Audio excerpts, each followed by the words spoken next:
More corruption? Corruption is not stopping. We've got a lot more stories today.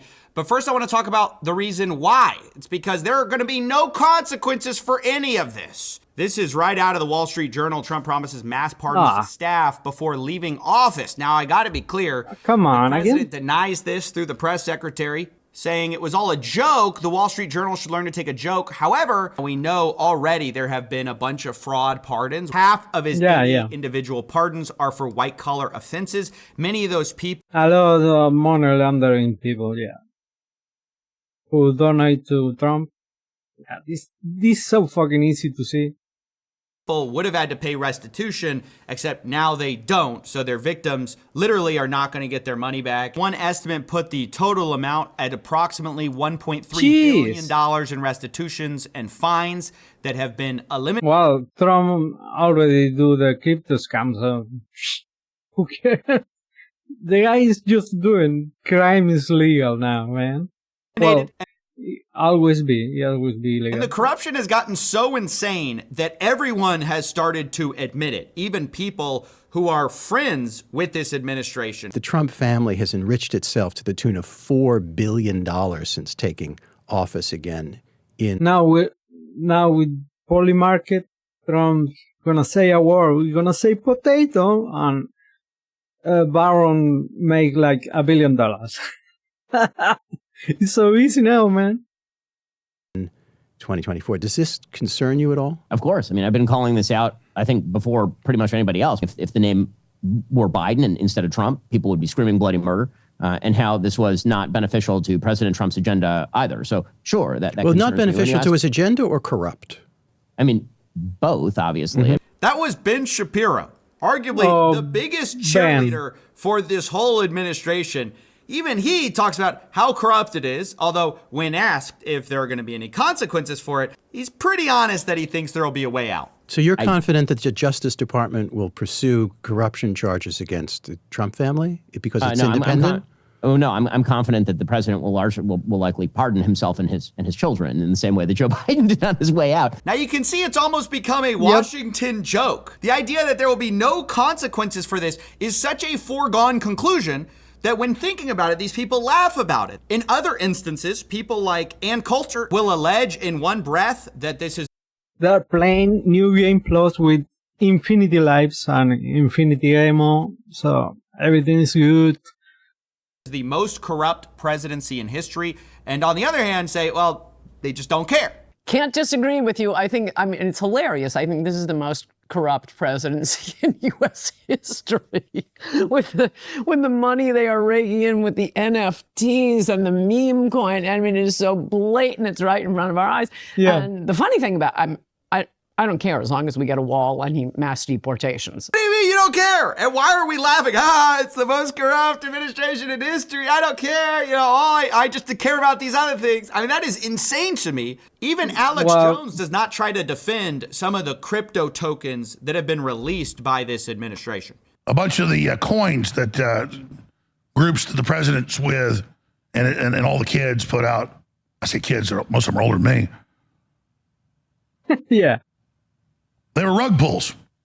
Yeah, so when you hear the word rug pull, you hear that there's going to be no consequences because there's going to be pardons. When you hear this is the most corrupt presidency in history, I just want you to know, that's not me saying it. That's Alex Jones, Ben Shapiro, Ann Coulter.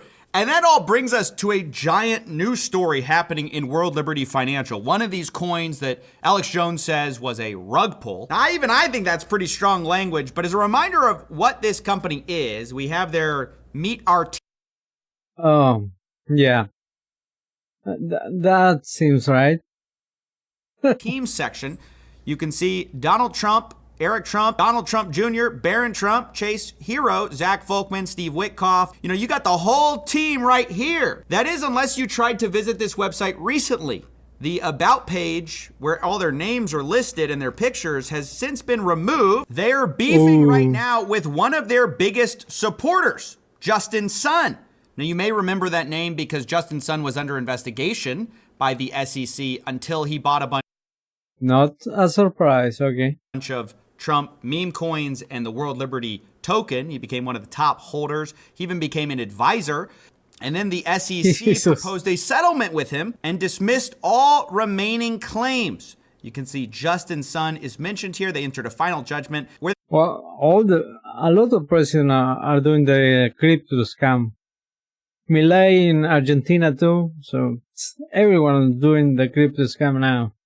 they settled claims that, quote, they facilitated wash trading to artificially inflate the trading volume of the crypto asset TRX. Justin Sun admits he was an early supporter who heavily invested in World Liberty Financial, and he says he did so because he believes in the vision that was presented to the public, and maybe a little bit because of the investigation hanging over his head, although we can't say for sure. Yep. What he says, though, is what was never disclosed to me or any other investors that World Liberty Financial embedded a backdoor blacklisting function in the smart contract used to deploy Jeez. World Liberty Financial tokens. And then he alleges that is what happens to him. So he's going at these guys. He's condemning them. He says so explicitly, I denounce the ongoing token scandals by the bad actors at World Liberty Financial. The World Liberty team has responded to him saying, does anyone still believe this guy? Justin's favorite move is playing the victim while making baseless allegations to cover up his own misconduct. My guy! They're basically calling him a criminal, where it's like, yeah, but isn't that why we Is the Spider-Man meme? Everyone is like that. You. They're all the same. Yeah. should have gone after him the first time? And then they say this is remarkable. Same playbook, different target. World Liberty Financial isn't the first. Well, yeah, that's why we were investigating him until the SEC settled the case. They say, we have the contracts, we have the evidence, we have the truth. See you in court, pal. This is one of the largest. With a corrupt judge? Yeah, sure.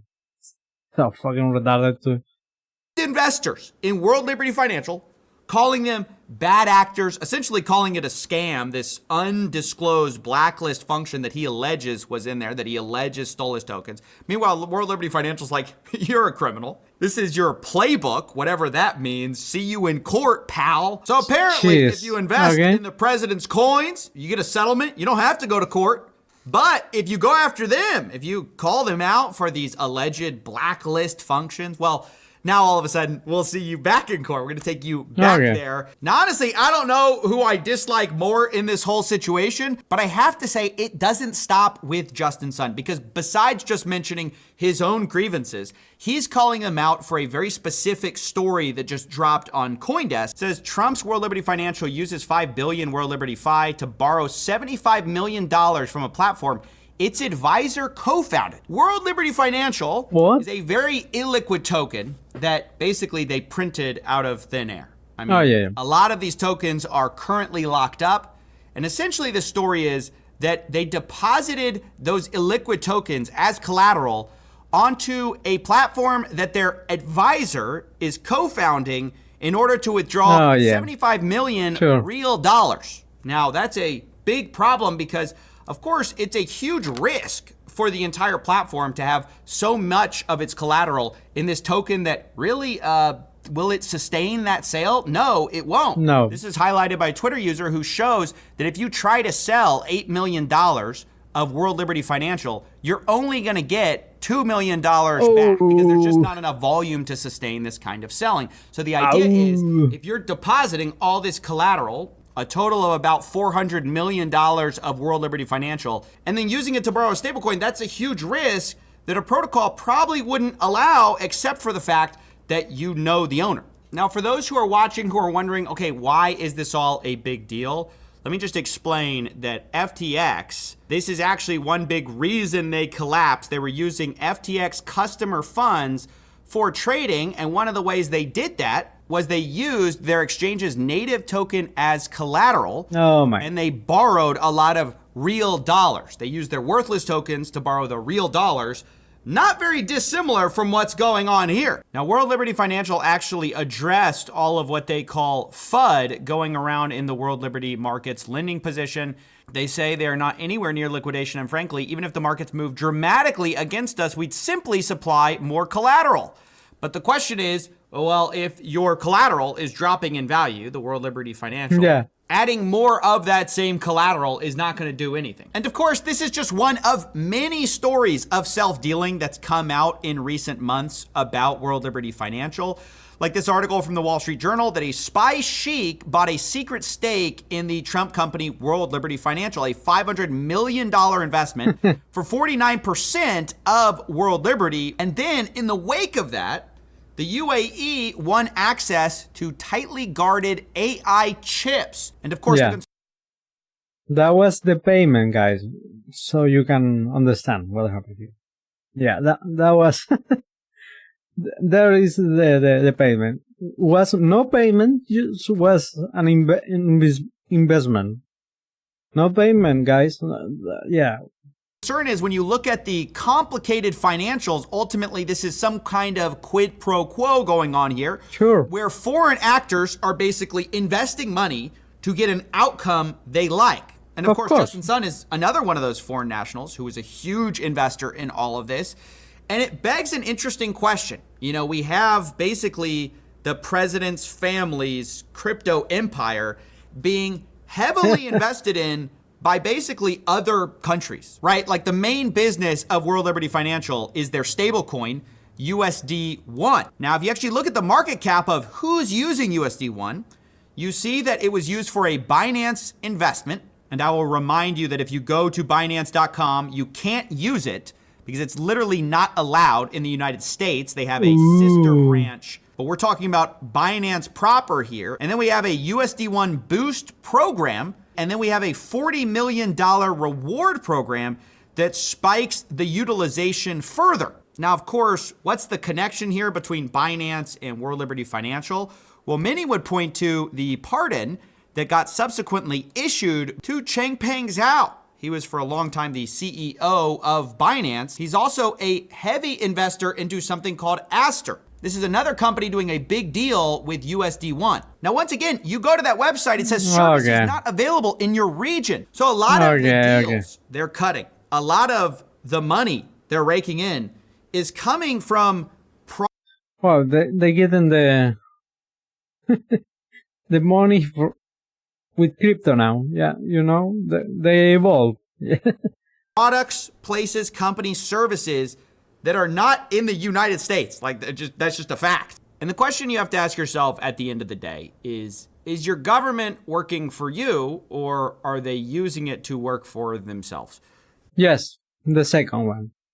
Almost 80% of the governments on Earth, maybe. I'm sorry. It is what it is. Is all of this stuff actually benefiting the average consumer? And this brought me back to a podcast I had seen on the Iced Coffee Hour, where Eric Trump is talking about how he made so much money in crypto.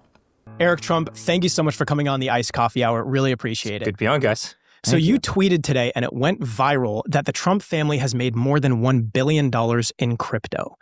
How did you guys make it? Well, we started the scamming.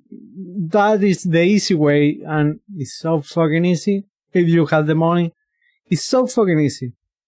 Money call the money, man. Just put it, print it, and people will buy it.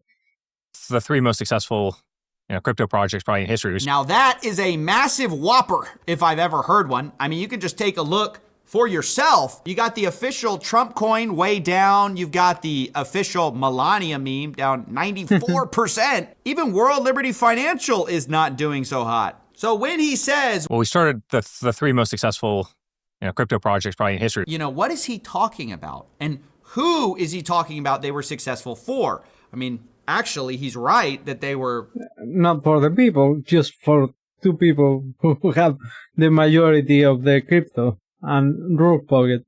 Some of the most successful in history for certain people, but for the average investor who put their money in this stuff, it's been atrocious. It's been a bloodbath for most of them. And that's, of course, what corruption is at the end of the day. Yep.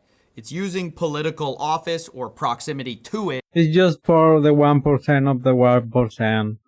All crypto are a scam, guys. That's the truth.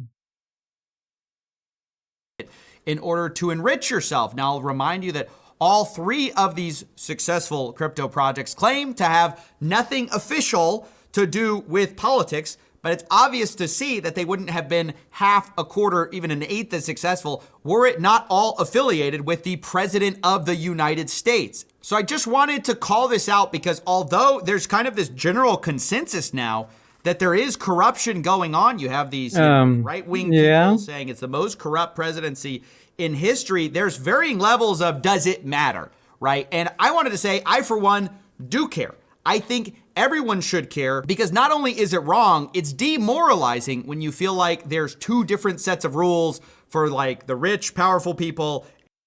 There always be. It is what it is, man. I don't like it either, but what are you gonna make me to do? And everyone else. So even if you're the type to acknowledge it, but say, well, it's just not one of my top issues, I have to say, like Ben Shapiro says himself, this stuff is harmful at large to the agenda you do care about because it is poison. Corruption is not just something that happens in the abstract. It's something that eats away at the very of course. If you have your president is corrupt, obviously everyone under the pyramid gonna be corrupt. Yeah, it's sad. legitimacy of your own government. So, I just wanted to call out yet another story. In this case, we have Justin Sun, a beneficiary of this administration, calling it out. But this is a long trend of a story about self-dealing and corruption that I think a lot of people have not been paying enough attention to. Thank you, Kofi.